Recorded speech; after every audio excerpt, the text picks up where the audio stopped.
కాకినాడలో ప్రస్తుతం TU-142M యుద్ధ విమానం అయితే సందడిగా మారింది. కాకినాడలో విమానాశ్రయం లేకుండా విమానం ఏంటి, అది కూడా యుద్ధ విమానం ఏంటి అనేగా మీ doubt. Yes, it's a true war flight. ఏళ్ల తరబడి సందర్శకులైతే కళ్ళు కాయలు కాసేలా ఎదురు చూస్తున్నటువంటి TU-142 యుద్ధ విమానం ఇదే. కాకినాడ బీచ్ పార్కులో అయితే దీన్ని 2020లో శంకుస్థాపన చేసినప్పటికీ ప్రస్తుతం 2023లో గతంలో కూడా దీన్ని అయితే హంగు ఆర్భాటాలు లేకుండా ప్రారంభించిన సందర్శకులకైతే నోచుకోలేదు. ప్రస్తుతం ఇటీవల దీన్నైతే హంగు ఆర్భాటాలతో పాటు అలాగే పూర్తి స్థాయిలో పనులు పూర్తయిన నేపథ్యంలో సందర్శకులకైతే అనుమతి ఇచ్చిన నేపథ్యంలో ఇప్పుడైతే సందర్శకులకైతే అక్కడైతే ఎక్కువగా అయినటువంటి పరిస్థితి ఉంది.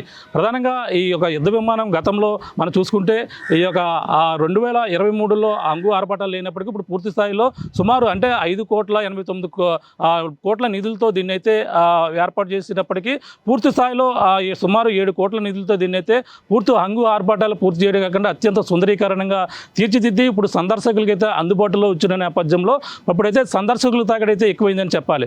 ప్రధానంగా దీన్ని అయితే TU-142M యుద్ధ విమానాన్ని అయితే మనకైతే రష్యా నుంచి అయితే దీన్ని 8 విమానాలు కొనుగోలు చేసినటువంటి మన భారత్ అయితే అందులో సుదీర్ఘ కాలంగా దాదాపుగా 28 సంవత్సరాల చరిత్ర దీనికి ఉంది. 28 సంవత్సరాలు కూడా ఈ సేవలో అంటే ప్రధానంగా దాని భారతదేశానికి యుద్ధ వైమానిక దళంలో పనిచేసినటువంటి గుర్తుగా అయితే ప్రస్తుతం కాకినాడ తీరంలో మనకి ఆంధ్రప్రదేశ్లో 2 చోట్ల, వైజాగ్లో ఒక చోట, అలాగే కాకినాడ సముద్ర తీర ప్రాంతంలో మరొక చోట, 2 చోట్ల మాత్రమే దీన్ని అయితే ఏర్పాటు చేశారు.